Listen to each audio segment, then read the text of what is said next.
нөгөө эсрэг хүнээсээ чамд чиний дээр хайрцаж байгаа хүнээс эрэг сайхан зүйлийг олж харж чадах юм бол тэр хүний үйлдэл болгоноос эрэг сайхан зүйлүүд харагддаг.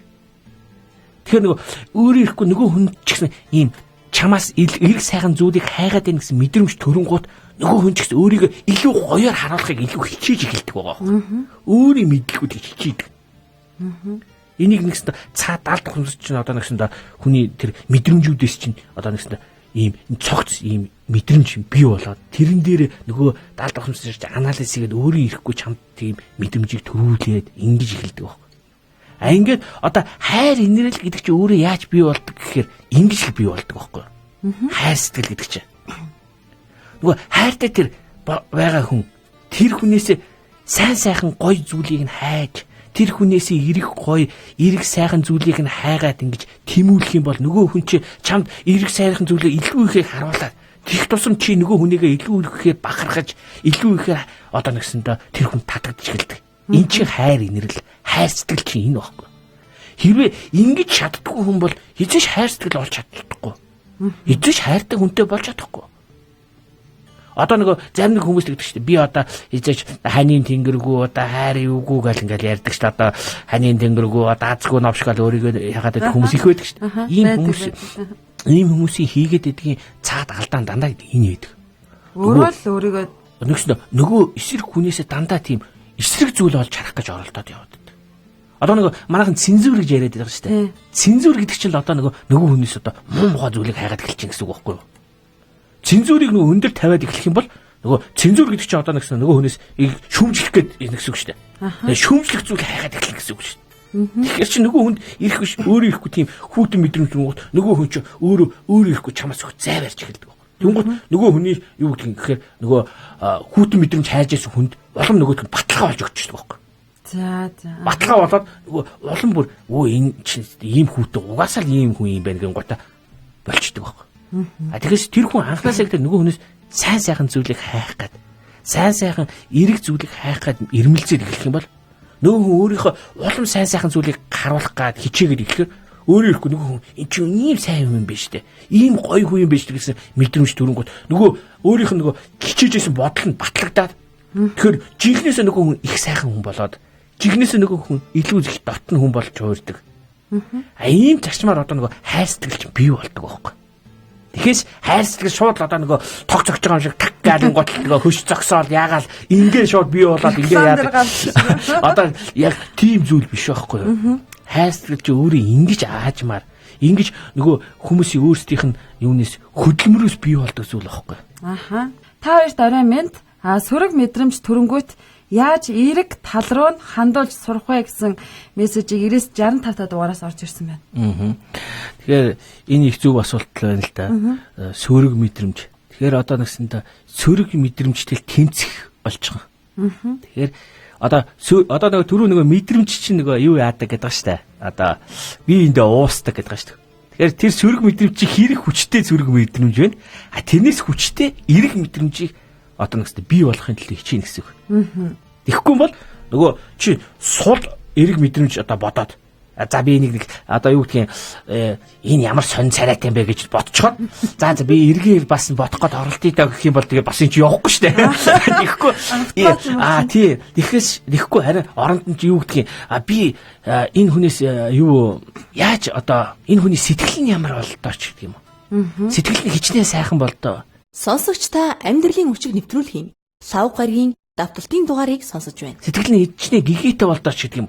Энэ талаас нь илүү хүчтэй одоо нөгөө мэдрэмжийг одоо нөгөө хүнээс хайх. Нэгсэн одоо саяны тэр нөгөө одоо юу гэдгийг ихээ бодсон тэр сөрөг мэдрэмжээс илүү хүчтэй эрэг мэдрэмжийг хайж олох хэрэгтэй. Илүү хүчтэй те. Илүү хүчтэй. Дарахуйц. Тэгэхгүй бол суул яачих юм бол улам нөгөө юугаа яач хүчүүгээ дэмжиж нөгөө муу мэдрэмжээ дэмжиж улам юу болчих штэ. Нөгөө муу мэдрэмж улам хүчтэй болонгод нөгөө баталгаа болоод нөгөө хүнийг дахиж хизэж харахааргүй болчих. Ийм хайр сэтгэл хайр инэрл гэдэг зүйлийн гол зарчим ихний ээлжийнхэн зарчим нь ийм. Хүмүүс яагаад би хайртайгаа учирч чаддгүй болоо гэдгийн гол учир нь энээс эхлээд байгаа. Тэгэхгүй одоо хүн болгон тэгж хайртайгаа уучрах боломжтой байдаг байх чинь зарим нь өөрийгөө хитрхи хаазгуу тооцоод би одоо хизээш уучрах чадваргүй мадргүй гэж бодоод яваад байдаг байхгүй. Аха. Тэг чинь тийм бас нэг асуулт асуумаар нөгөө саяны сэтгэлгээний нууц нам дээр хүн дургүй юмаа хизээч дэлгүүрээс авдаггүй гэж байдаг штэ. Тэгээ тэр хэмжээгээр надад одоо ханийн тэнгэр байхгүй гэдэг чи одоо би хүнтэй сумааргүй байна л гэсэн захиалга нэгэсэндээ яваад байна уу да тий. Тэгэхээр энэ хүн бас өөрийнх нь үзэл хандлага энэ мэдрэмжтэй нь бас холбогдох уу?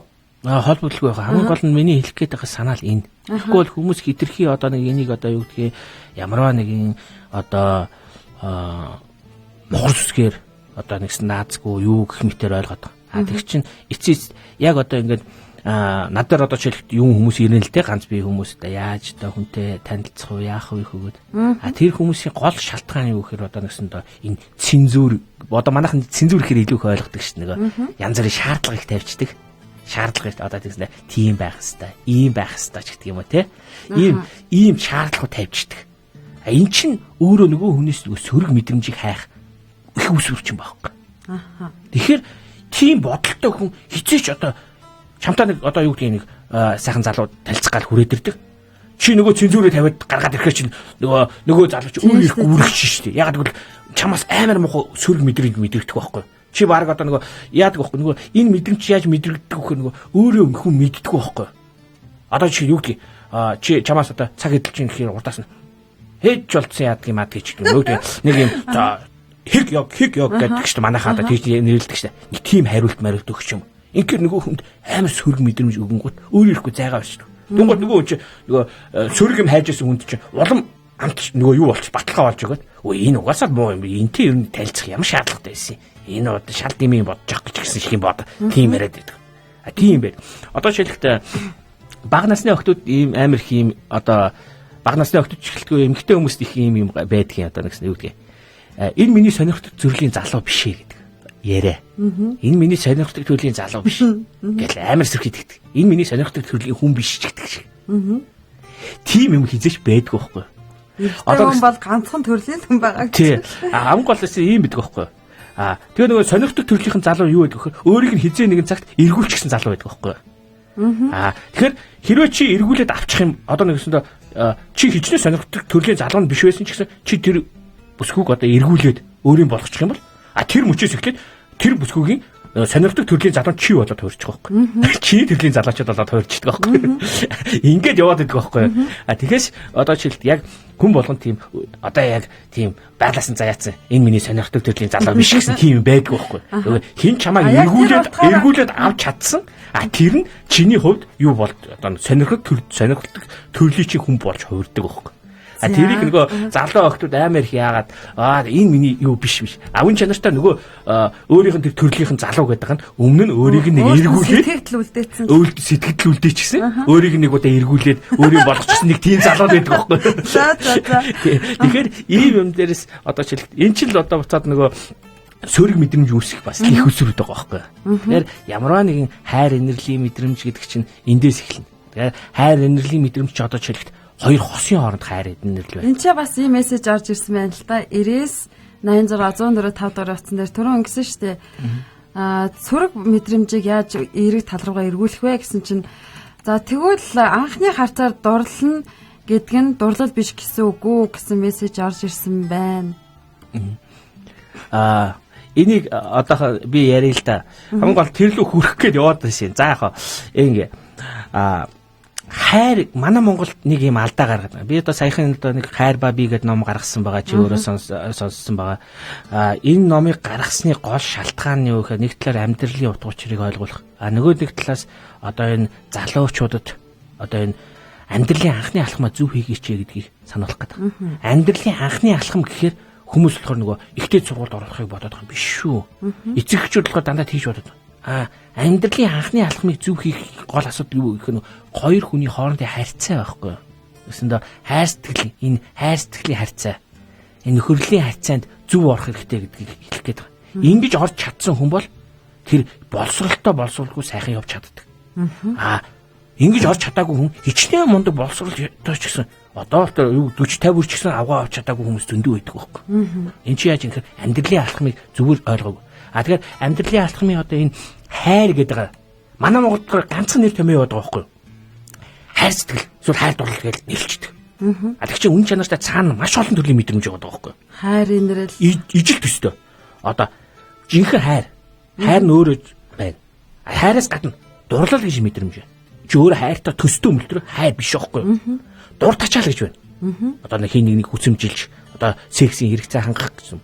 Буцаа нөхөрлөлийн мэдрэмж байна. Сонсогч та амьдралын өчиг нэвтрүүлгийн лав гарагийн давталтын дугаарыг сонсож байна. Биентэйгээ сайхан нөхөрлөцөх. Эсвэл харилцан тусалцах мэдрэмж байна. Шахраандаа мэдрэмж. Эсвэл хин нэгнийг өрөвдөх мэдрэмж байна. Эсвэл хин нэгнийг инхрийлэх мэдрэмж байна. Тэгвэл энэ талаар энэ тлийг эдгээр чинь хоорондоо ялгаатай юмнууд байхгүй юу? Хайр биш байхгүй юу? тэрнийг хайр гэж андуурдаг. Тэгвэл одоо ч дурлалыг хайр гэж андуурчих юм бол бас алдаад байгаа чинь. Дурлал гэж чи өөрөө ондоо зүйл байхгүй. Дурлал нэг яриад тий. Дуртачаал гэж чи өөрөө ондоо зүйл. Ингууд эдгээр чинь бүгдээр ондоо. Тэгвэл энэ талаар ойлголтгүй хүн зөвхөн бүгднийг хайр гэж ойлгоцсон хүн бол чам дээр хин нэг хүн одоо юу гэдгийг зүгээр одоо юу гэдгийг нэг инхрийлээ чамааг өрөвдөх ч юм уу эсвэл нэг чамааг гэсэн нэг жижигхэн сэтгэл гаргахад нөгөөдөл хайр гэж ойлгочих юм бол амар том алдаа хийчихдэг байхгүй. Хайр гэдэг чинь өөр харилцан биеийн нэгдэлгүй гэсэн тэмүүлсэн тийм хоёр жижигхэн хандсан сэтгэл байдаг. Тэгэхээр энэ өөр нэлээ нарийн зүйл л дээ. Тэгэхээр энэ дотроос одоо дур тачаал гэж юу вэ гэж хамгийн их төстэй мэдрэмж нь хоёр мэдрэмж нь болохоор хайртай хамгийн их төстэй хоёр мэдрэмж нь нэг нь дур тачаал нөгөөх нь дурлал байхгүй. Тэгэхээр дур тачаал гэдэг болохоор сексийн хэрэгцээ байхгүй. Хүний физиологийн хэрэгцээ л байхгүй. Секс буюу одоо нэгснэ секс гэдэг чинь хүний амьдрал зайлшгүй байх төстэй нэгснэ физиологийн үндсэн хэрэгцээнүүдийн нэг байдаг байхгүй. Хүмүүс энийг сайн ойлгохгүй. Хамрах гэдэгтэй тий. Тий тэрнтэй яг ижилхэн. Боцоод энэ одоо юу гэдгийг хүн ямар нэгэн хүнд байдаг нэг юм юм байдаг байхгүй. Зайлшгүй шаарддаг функц гэж байдаг. Хийх ёстой зайлшгүй шаарддаг.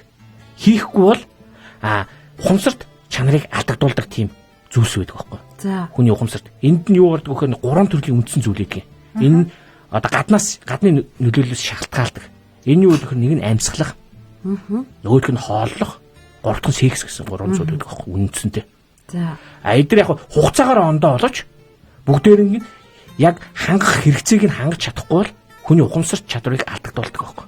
За. Энэ юу гэхээр одоо чи амьсгалахгүй 1 минутаас илүү болох юм бол чи баг амьсгалахын гэсэн мэдрэмжээс одоо бодлоос өшөө ямар ч бодол тархинд зүйлтэй байл. Чи амьсгалахын төлөө юу ч хийхээс буцхаа байл. Тэгвэл чи хоол идэхгүй 7 хоног яваад үзэхгүй. Тэгвэл чи хоол идэхийн төлөө чи юу ч хийхээс буцахгүй бол. Тэгвэл секс тодорхой хэмжээний хугацаа шаарддаг. Гэсэн ч гэсэн чиний ухамсарт мэдрэмжийг бас алдагдуулдаг. Чи заримдаа ямар хүнтэй унтснаач мэдэхгүй тохиолдол байдаг. Хэрвээ чи сексийн өсөлтөнд орчих юм байна. Энэ юу гэдэг вэ гэхээр энэ физиологийн хэрэгцээг хангаагүйгээс болж тэр мэдрэмжийн өсөлт нь их өндөр байдаг байхгүй. Одоо дур тачаалын хамгийн энгийн жишээ юу гэдэг вэ гэхээр одоо нэгсэндээ залуучууд дээр ярих юм яг нэг инээдтэй юм ярил л да одоо юу гэх юм нэг залуу байлаа. Нэг орой нэг охинтой бааранд нэг охинтой тааралдал ямар их гоё охин. Тэгэл араас нь хөөцөлтөөл оройжгоо бүжиглээд яагаад хоёулаа яг нэг одоо юу гэдэг нь зочдлолд ороод секс хийгээд унтаад маргааш өглөө босч ирээд би одоо хинтээ унтчихсан бэ. Гайхдаг пөө энэ ямар хэлтэй хач юм байдаг энэ одоо би яаж ингэ яасан. Энэ чи энэ юу гэх энэ юуны мэдрэмж гэхээр энэ нэг дуртачаал байхгүй юу. Яг бол зүгээр тухайн үед физиологийн хэрэгцээ байсан учраас тэр шаардлага нь нөгөө ямар ч хүнийг хүсэмжлэхийг асар хүчтэй болгоод тэр хүсэмжилсэн хитрхийг хүсэмжилсэн хүнийг ямар ч хүнийг маш сайхан болгоо харуулдаг. Тэгэхээр нөгөө өөрийнх нь нөгөө хүсэжсэн юунаас нь шал ондоо төрлийн үнд учрах боломжийг олгочдөг.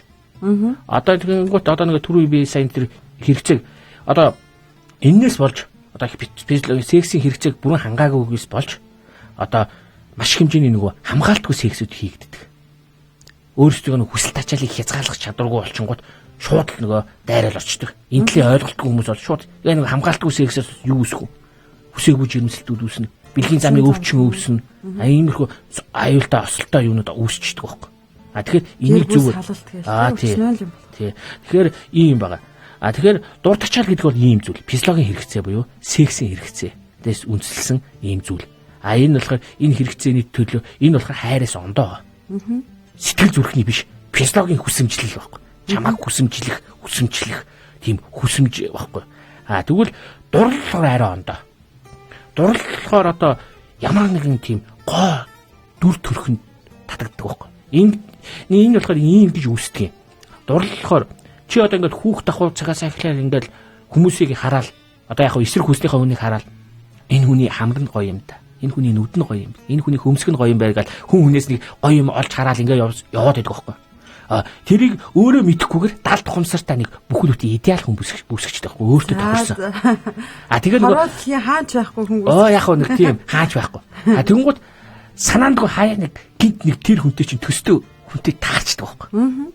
Эний чинь саяны тэр мессежин дээр бичсэн тэр юу байхгүй юу? Анхны хацны дурлал гэдэг аач энэ байхгүй юу? Анхны хацаар дурлал. Энэ чинь анхны хацаар дурлахтаа тэр хүнийг хүнд дурлаад байгаа юм биш байхгүй юу? Өөрийнхөө дотор бий болгосон хүн. Өөрийнхөө дотоод ертөнцийг нээж олж харсандаа нөгөө хүн чинь одоо нэгсэндээ гайхшир цочирсон цочрол байхгүй юу?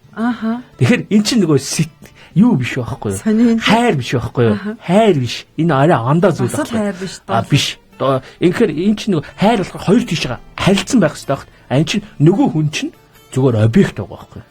Объект. Объект.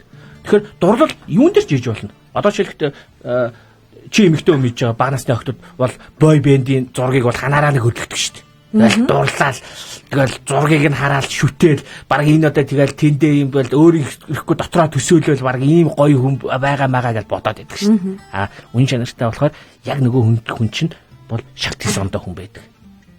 Хизээч одоо юу гэдгийг одоо юу гэдгийг чиний дотор байгаа идеал хүний идеал хүний дүр төрх буцаад чиний дотоод сэтгэлдээ бас идеал зан гаран шиг бий болгоцсон байна шүү дээ. Ийм хүний зан гаран шиг өстой идеал гэдэг. Яг тэр хоёр давхцах тохиолдол маш ховор. Тэгээд давхцлаа ч гэсэн чи тэр хүнлэг хэдий татагдсан ч гэсэн нөгөө хүн чамайг харилцсан хариу тэгж хайрлаж чадахгүй бол одоо энэ чи хайр биш байхгүй. Энэ болохоор зүгээр дурлал байхгүй. Тэгэхээр дурлалыг үргэлжлүүлэхийн тулд яах ёстой гэхээр дурлалаас зайгаа барьж явах ёстой гэдэг байхгүй. Дурлал бол хамгийн гол нь дурлсан яг тэр хүндээ тэгээ чи контактлаа дуулзаад эхлэх юм бол урам хугаралт үүсчихдэг байхгүй.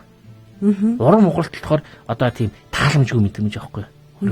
Өөрөө ирэхгүй нөгөө хүн чинь одоо яг чиний бодсон шиг тийм хүн байж чаддаг байхгүй. Харахад л нөгөө нэг хүн гэхдээ янз бүрийн зан ааш. Одоо тэгээ одоо энэ оддууд байна шүү дээ. Оддууд байна, загвар өмсгчд байна. Одоо энэ дууны, киноны, жүжигийн оддууд байна. Эд чинь нөгөө амьдрал нь бас тийм дандаа нэг сайхан тэгшиг явж чаддгүй гэдэг гол учир нь тэр байдаг. Яг бол хүмүүс тэр хүмүүс лөө нөгөө дурлаад байдаг байхгүй. Хайрлаж байгаа биш, дурлаад байдаг байхгүй. Тэгэхээр нөгөө хүн болохоор өөрийг нь гэсэн сэтгэл гаргаад байна гэж бодоод хайр юм баг гэж ойлгочдөг. Нөгөө хүн нь болохоор зүгээр тэр хүний гадаад дүр төрх. Нөгөө хүнийг зүгээр объект мэтэр хараад байгаа байхгүй. Тэрийг ойлгодгүй зүгээр айсар хүчтэй татагдаад байгаа юм шиг санагдаад өөрөө ирэхгүй татагдаал нөгөө хүн лугаа тэмүүлээд байдаг. Үн чанартай яг биеийнхээ зангаа аваад ирэнгүүт ямар ч нөгөө хүн өөртөө ямар ч тохиргоогүй хин нэгэн гэдгийг ойлгонгуудаа тэгээд салхаас сандрахгүй. За амьдралын орчийг нэвтрүүлэг танд хүрч байна. Нэвтрүүлгийн зочноор Саруул гэрэлт ирээдүйн төвийн сэтгэл зүйч Цэцэн хүн өргөдөн орж ирсэн. За тэгээд энэ амьдралын орчийг нэвтрүүлгээрээ бид өнгөрсөн дугаараар за ер нь асуудал гэж хүн болгон тохиолддог.